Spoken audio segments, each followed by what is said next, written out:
White Otter Castle is the most unusual log building in Canada. It springs from the ground as part of the landscape, a lonely sentinel beside a pebbly beach on White Otter Lake in northwestern Ontario.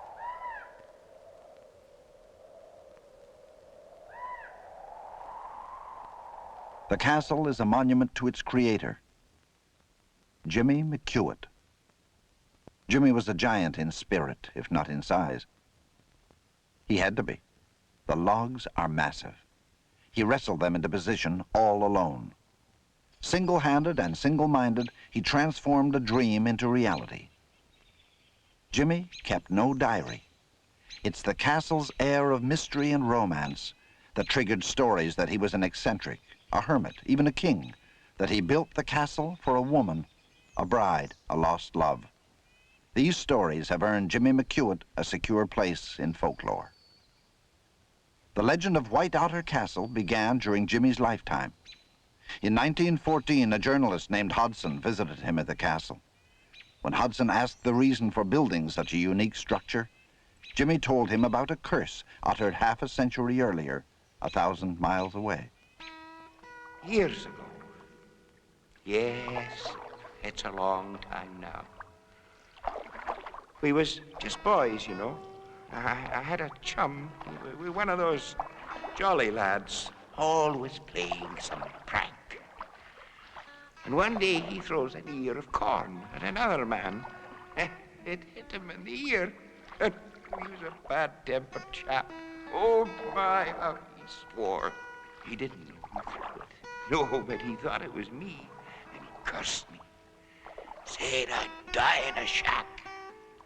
Jimmy McEwitt, he says, you'll never do no good. You'll die in a shack. Oh, I never forgot it. All the time I've lived in a shack, and I kept thinking I must build me a house. And so I have. You couldn't call this a shack, could you?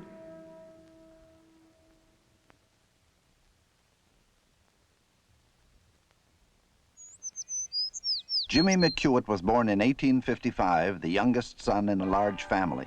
He grew up near Brownsburg, Quebec, on the family homestead. The first McEwitts came to Canada as stonemasons to work on the Rideau Canal. Others followed.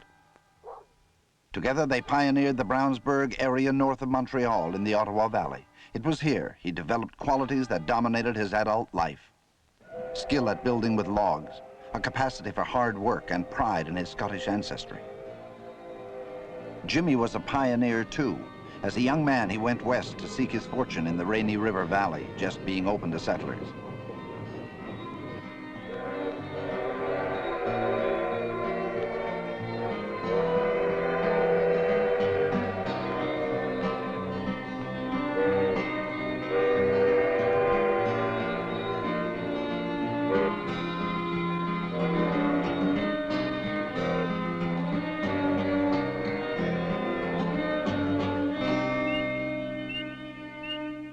He chose for his homestead a riverfront lot near Emo in northwestern Ontario. But he was lonely. In 1887, he asked a new neighbor to fetch him a bride from southern Ontario. Our short acquaintance did not suit me. I want you to get me a woman, rather a wife. Now, I want you to get me a good one. Remember, you will have to live alongside of her. I would like a girl under 27 years, brought up on a farm, her hair may be any color except fiery red, not too thundering big. You know what kind of a girl, all right? Myself, at 31, I use no liquor, nor tobacco, nor do I make use of profane language. I can get hundreds to testify to that. I haven't much learning, but I have morality and character to make up. Please oblige your neighbor, James A. McEwitt. The neighbor matched him up with Jane Gibson, 19, good-looking and willing. But for some reason, we'll never know, Jimmy backed out. What we do know is that Jimmy cleared the land and worked his homestead alone. He used the logs to build house, barn, and outbuildings. He put up snake fences and grew crops. He survived, even prospered. He gained title to 3 farms before deciding to move on. Before the turn of the century, he left his homestead, never to return. Irma Gillis's parents bought Jimmy's property. It was a lovely place. My mother dubbed it Bonnie Doon when she came, so they always called it the Bonnie Doon Farm. There was a homesteader's log cabin, a very neat one, built by James McCoot. A well built, everything he did was well done. The attic of the little log house seemed to be half full of letters scattered all over the place.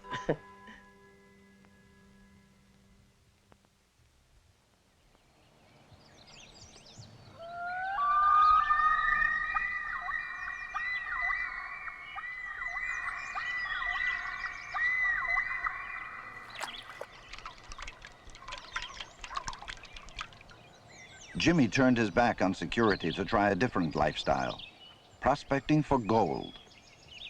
The district had been raging with gold fever all through the 1890s, and local mines were producing more gold than all the rest of Ontario. But prospecting failed him.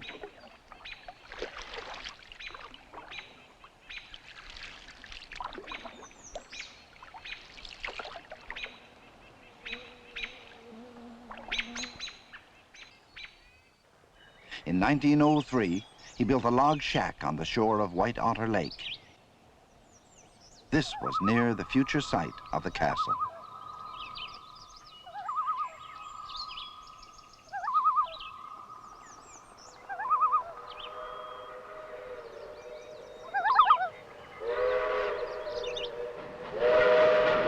To the north and south, railways were funneling thousands of settlers west to homestead the prairies.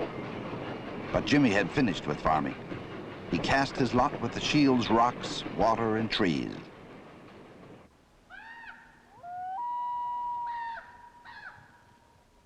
He became a trapper, the only person living on White Otter Lake year-round. He often canoed north to Ignace, a station on the Canadian Pacific Railway.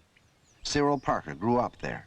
I was fire ranging at the time and traveling on the lake there, and every time we come by, of course, we had seen Jimmy, so maybe see him once a week or twice a week or whatever, every time we're passing there. I knew him from visiting in Ignace, too, when he'd come in for his supplies.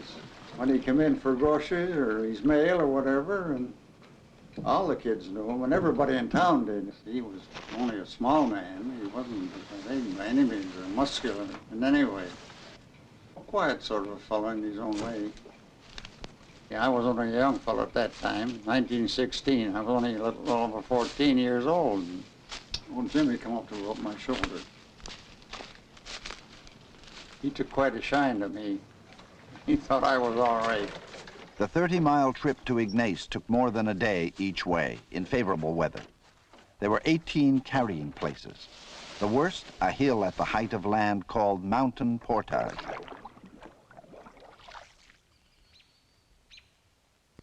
Nobody knows just when Jimmy decided to build the castle. But it was long before the First World War broke out in 1914. Construction took a long time. First, he cut Norway pines from the beautiful stand near his shack. Then he limbed each tree and winched the logs to the site before he began hewing and dovetailing them to form the walls. He also had to set in the windows, chink between the logs, and whipsaw lumber for the roof, floors, and doors. Oh, they were quite thick, you know, and they're hewed on one side, squared on the inside and notched and dropped into one another. And then slide up the pole or whatever onto the top of the building, you see. But after they get up, you know, over his head, where he couldn't begin to lift them, he had trays with a rope on it. And put it over, fasten it up on the top of the log as high as they'd be, and drop the rope down onto the log on the ground and tie it. And then put rocks in it, so it'll weigh more than the log, and then up it would go. He'd notch it after he got done the top and drop it into place. It was marvelous to think that one man put this building up That's more than I can do to pitch a tent. Jimmy lived in the back section, which gave him plenty of room. The main section is big as a barn. 28 logs set one upon another to the peak of the roof, almost 100 logs in all. The back section was built the same way, but the tower was a little different. The logs were about 10 inches thick, and he just split them right down the middle, you know, and make 2 logs out of 1. The tower was 40 feet high. By climbing stairs to the top floor, Jimmy could spot animals moving through his domain, and people. His solitude had ended in 1912 when a logging company moved in to cut pine for lumber. The company built several cutting camps along the shoreline and a main supply camp to the south at Flanders on the Canadian National Railway. Jimmy began bringing in his supplies over the company's ice road. Now there were more people living and working on White Otter Lake than ever before. Jimmy found he had to build a shed to protect his tools and equipment. Ever since his arrival, Jimmy had lived in harmony with his surroundings. He trapped no more than was necessary to support his simple lifestyle. Jimmy, like his castle, blended with the landscape rather than trying to subdue it.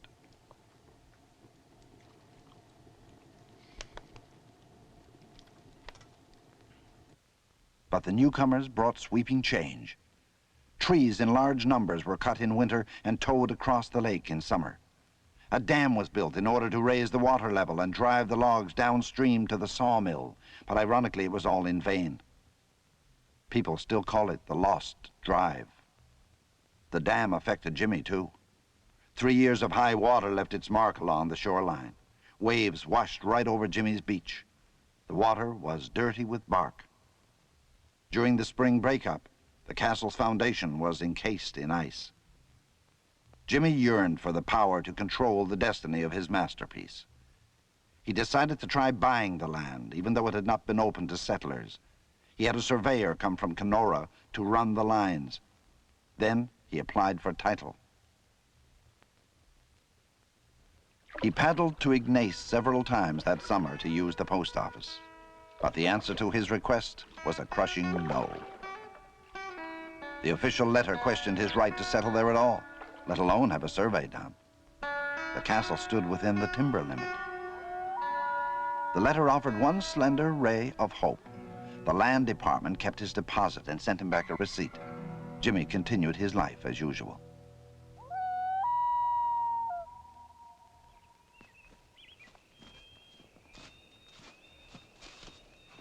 Grace Petterson grew up on a nearby lake where her father was a commercial fisherman. She and her sister liked to visit with Jimmy.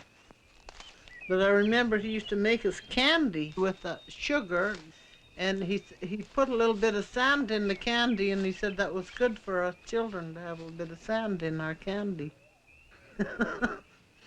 He might have just said that, I don't know.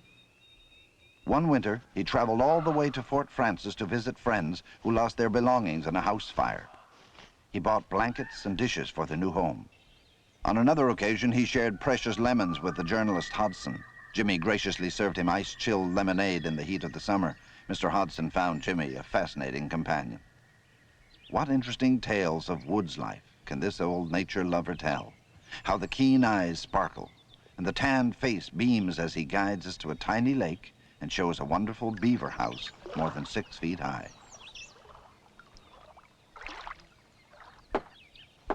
Jimmy was fairly self-sufficient. He baked bread and split firewood. He grew a vegetable garden, later fencing it in to keep the deer out. He often fished with hook and line. In the fall, he used a net to catch enough lake trout to see him through the winter. He grew rhubarb and picked berries.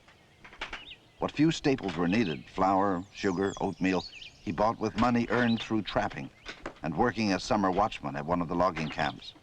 But no matter how busy he was, Jimmy always found time for the little extras, like flowers.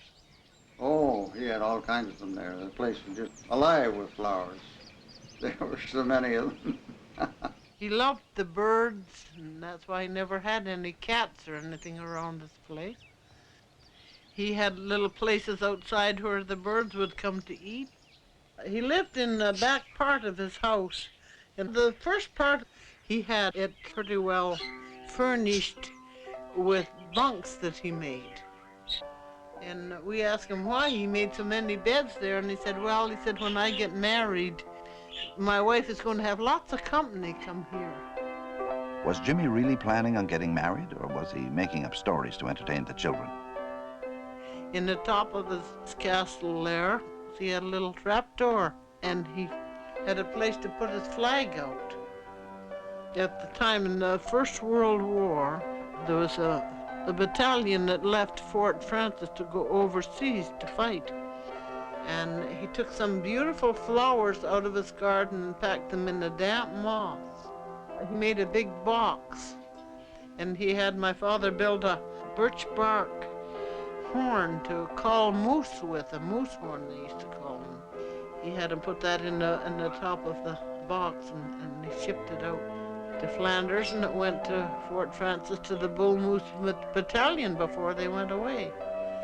That's why he had him make the horn to call the moose. Jimmy offered the castle as a convalescent home for veterans. In a letter to the Ontario Minister of Lands, Forests and Mines, he poured out his pent-up frustrations. I am sending you some pictures of my house and place. I have put it up without any help whatever. Not only that, but the trappers, fire rangers, fishermen, and lumbermen, and others were and are on my back. You cannot say that you're not with them. Over 3 years ago, I sent you down the plans of my place. Also, money for which I have a receipt. The rest is ready to send. I hope you're not too mad to reconsider. The minister did reconsider. The answer offered hope that Jimmy would one day own the land the castle stood on. But time had run out.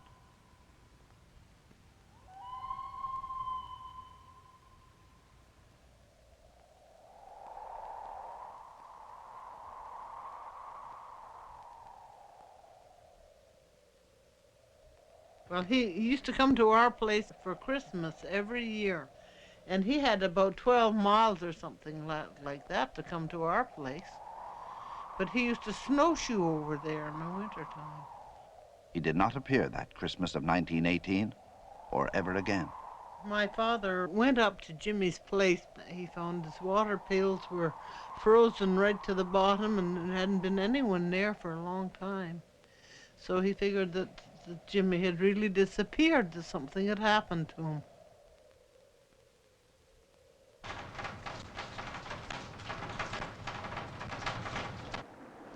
So in the spring, all the family went up there in this little old inboard boat we had. And on our way up there, we met 2 fire rangers in a canoe. And they said, we found Jimmy's body in the water. And I think they said that there was a button caught in the net from his coat, and that they pulled him into the lake. Jimmy was buried in a coffin made from lumber he had sawn himself. The castle became his headstone. His story might have ended right there if it weren't for the castle. But because he turned his dream into a reality, Jimmy McEwitt lives on through the legend of White Otter Castle.